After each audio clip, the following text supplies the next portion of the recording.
Capítulo 3. Dos planos de atendimento socioeducativo.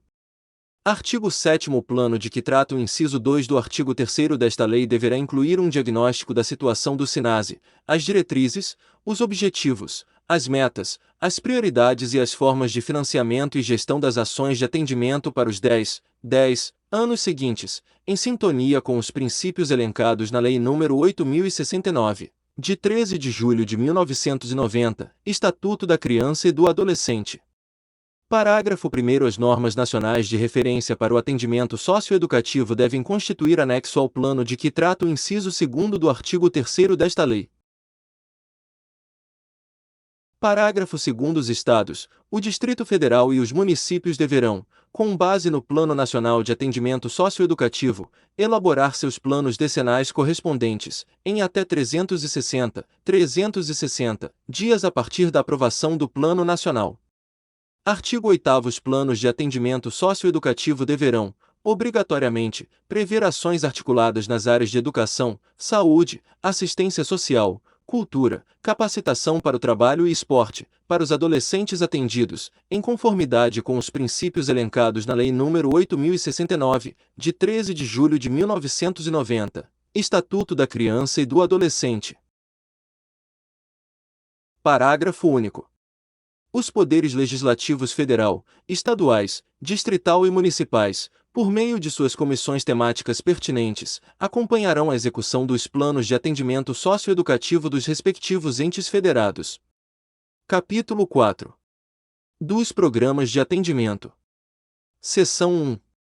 Disposições gerais. Artigo 9º. Os Estados e o Distrito Federal inscreverão seus programas de atendimento e alterações no Conselho Estadual ou Distrital dos Direitos da Criança e do Adolescente, conforme o caso. Artigo 10. Os municípios inscreverão seus programas e alterações, bem como as entidades de atendimento executoras, no Conselho Municipal dos Direitos da Criança e do Adolescente. Artigo 11. Além da especificação do regime, são requisitos obrigatórios para a inscrição de programa de atendimento. Inciso 1. A exposição das linhas gerais dos métodos e técnicas pedagógicas, com a especificação das atividades de natureza coletiva. Inciso 2. A indicação da estrutura material, dos recursos humanos e das estratégias de segurança compatíveis com as necessidades da respectiva unidade. Inciso 3. Regimento interno que regule o funcionamento da entidade, no qual deverá constar, no mínimo.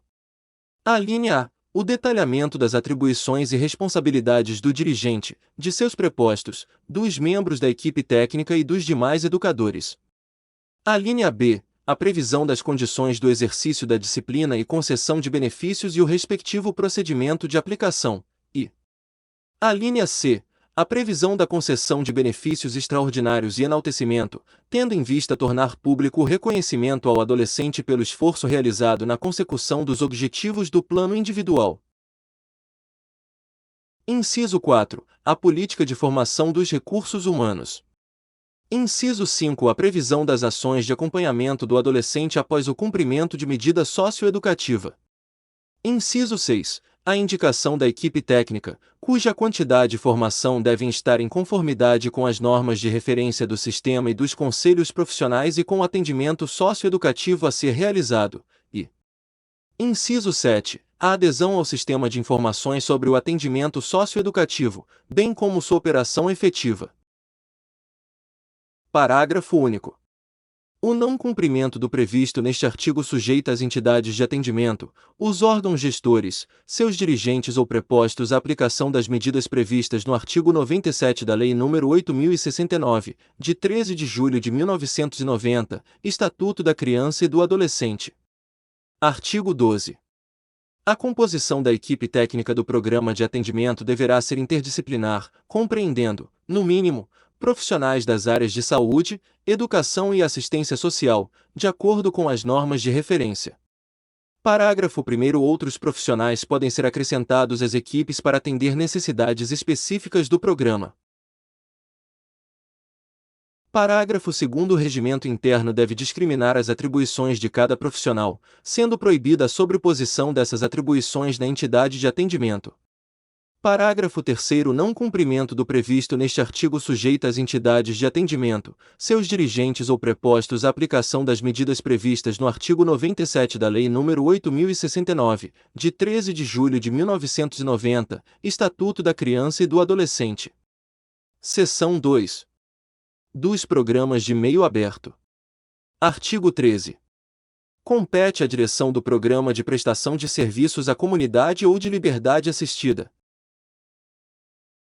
Inciso 1. Selecionar e credenciar orientadores, designando-os, caso a caso, para acompanhar e avaliar o cumprimento da medida. Inciso 2. Receber o adolescente e seus pais ou responsável e orientá-los sobre a finalidade da medida e a organização e funcionamento do programa. Inciso 3. Encaminhar o adolescente para o orientador credenciado. Inciso 4. Supervisionar o desenvolvimento da medida, e Inciso 5. Avaliar, com o orientador, a evolução do cumprimento da medida e, se necessário, propor à autoridade judiciária sua substituição, suspensão ou extinção. Parágrafo único. O rol de orientadores credenciados deverá ser comunicado, semestralmente, à autoridade judiciária e ao Ministério Público. Artigo 14. Incumbe ainda à direção do Programa de Medida de Prestação de Serviços à Comunidade selecionar e credenciar entidades assistenciais, hospitais, escolas ou outros estabelecimentos congêneres, bem como os programas comunitários ou governamentais, de acordo com o perfil do sócio-educando e o ambiente no qual a medida será cumprida. Parágrafo único. Se o Ministério Público impugnar o credenciamento, ou a autoridade judiciária considerá-lo inadequado, instaurará incidente de impugnação, com a aplicação subsidiária do procedimento de apuração de irregularidade em entidade de atendimento regulamentado na Lei nº 8.069, de 13 de julho de 1990, Estatuto da Criança e do Adolescente, devendo citar o dirigente do programa e a direção da entidade ou órgão credenciado. Seção 3. Dos programas de privação da liberdade. Artigo 15.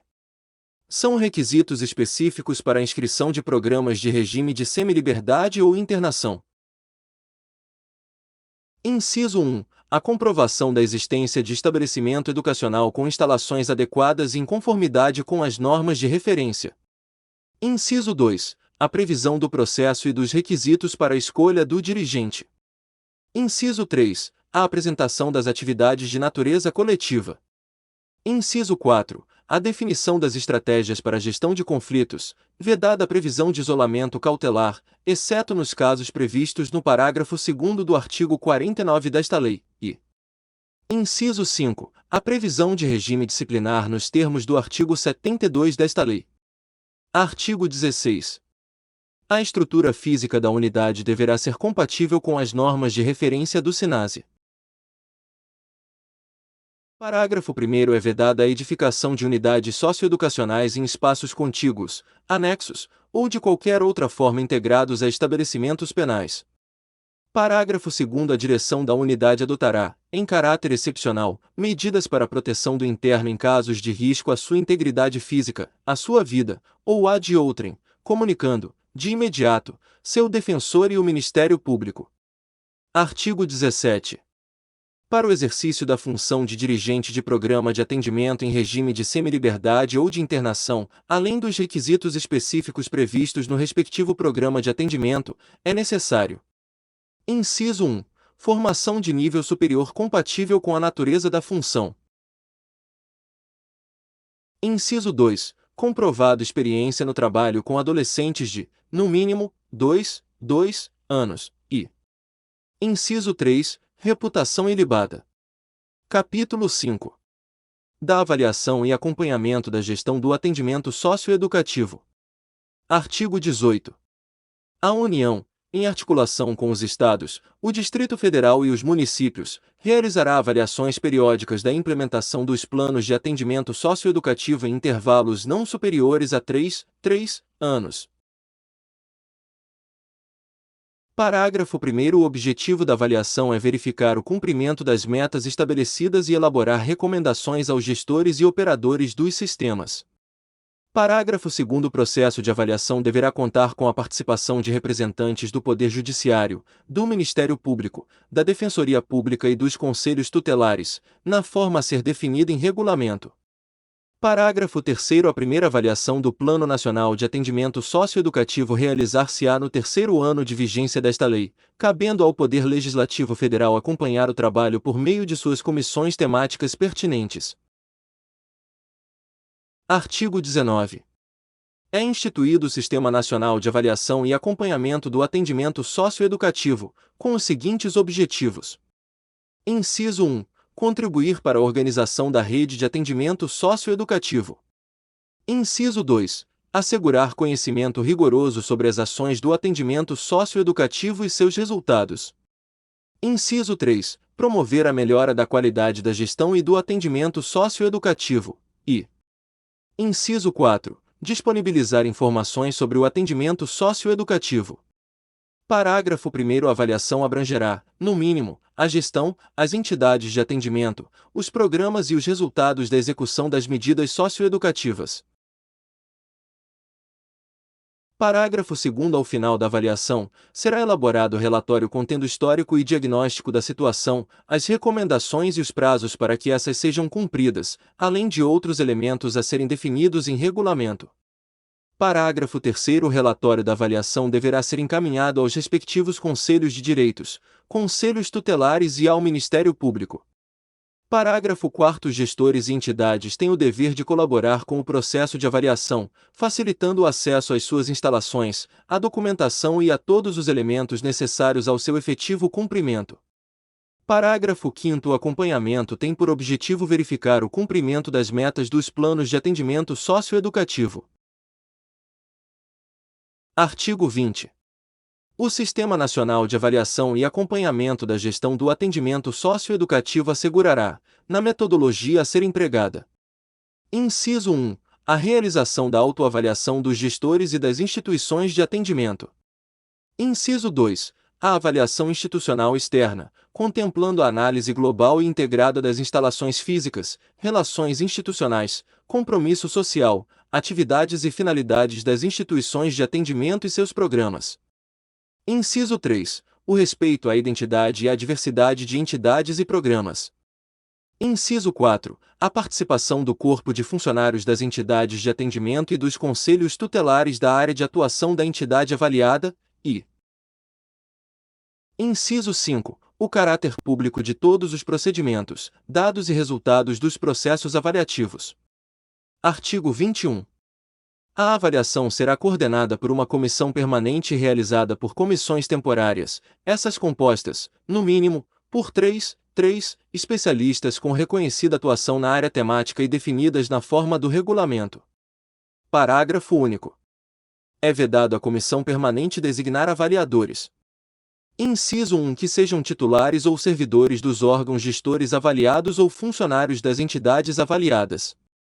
Inciso 2. Que tenham relação de parentesco até o terceiro grau com titulares ou servidores dos órgãos gestores avaliados ou funcionários das entidades avaliadas. E Inciso 3. Que estejam respondendo a processos criminais. Artigo 22. A avaliação da gestão terá por objetivo: Inciso 1. Verificar se o planejamento orçamentário e sua execução se processam de forma compatível com as necessidades do respectivo sistema de atendimento socioeducativo. Inciso 2. Verificar a manutenção do fluxo financeiro, considerando as necessidades operacionais do atendimento socioeducativo, as normas de referência e as condições previstas nos instrumentos jurídicos celebrados entre os órgãos gestores e as entidades de atendimento. Inciso 3. Verificar a implementação de todos os demais compromissos assumidos por ocasião da celebração dos instrumentos jurídicos relativos ao atendimento socioeducativo. E Inciso 4. A articulação interinstitucional e intersetorial das políticas. Artigo 23.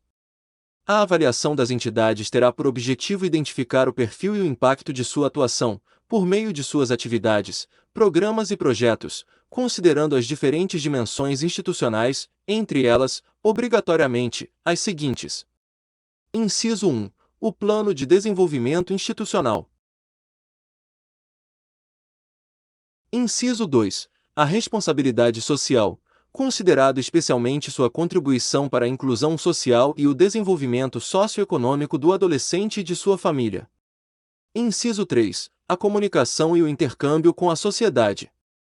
Inciso 4. As políticas de pessoal quanto à qualificação, aperfeiçoamento, desenvolvimento profissional e condições de trabalho. Inciso 5. A adequação da infraestrutura física às normas de referência. Inciso 6. O planejamento e autoavaliação quanto aos processos, resultados, eficiência e eficácia do projeto pedagógico e da proposta socioeducativa. Inciso 7. As políticas de atendimento para os adolescentes e suas famílias. Inciso 8. A atenção integral à saúde dos adolescentes em conformidade com as diretrizes do artigo 60 desta lei, e Inciso 9. A sustentabilidade financeira. Artigo 24. A avaliação dos programas terá por objetivo verificar, no mínimo, o atendimento ao que determinam os arts. 94, 100, 117, 119, 120, 123 e 124 da Lei nº 8.069, de 13 de julho de 1990, Estatuto da Criança e do Adolescente. Artigo 25. A avaliação dos resultados da execução de medida socioeducativa terá por objetivo, no mínimo: Inciso 1. Verificar a situação do adolescente após cumprimento da medida socioeducativa, tomando por base suas perspectivas educacionais, sociais, profissionais e familiares, e Inciso 2. Verificar reincidência de prática de ato infracional. Artigo 26. Os resultados da avaliação serão utilizados para: Inciso 1. Planejamento de metas e eleição de prioridades do sistema de atendimento socioeducativo e seu financiamento. Inciso 2. Reestruturação ou ampliação da rede de atendimento socioeducativo, de acordo com as necessidades diagnosticadas. Inciso 3. Adequação dos objetivos e da natureza do atendimento socioeducativo prestado pelas entidades avaliadas. Inciso 4. Celebração de instrumentos de cooperação com vistas à correção de problemas diagnosticados na avaliação. Inciso 5. Reforço de financiamento para fortalecer a rede de atendimento socioeducativo. Inciso 6. Melhorar e ampliar a capacitação dos operadores do sistema de atendimento socioeducativo. E Inciso 7. Os efeitos do artigo 95 da Lei nº 8.069, de 13 de julho de 1990, Estatuto da Criança e do Adolescente. Parágrafo único. As recomendações originadas da avaliação deverão indicar prazo para seu cumprimento por parte das entidades de atendimento e dos gestores avaliados, ao fim do qual estarão sujeitos às medidas previstas no artigo 28 desta lei. Artigo 27. As informações produzidas a partir do Sistema Nacional de Informações sobre Atendimento Socioeducativo serão utilizadas para subsidiar a avaliação, o acompanhamento, a gestão e o financiamento dos sistemas nacional, distrital, estaduais e municipais de atendimento socioeducativo.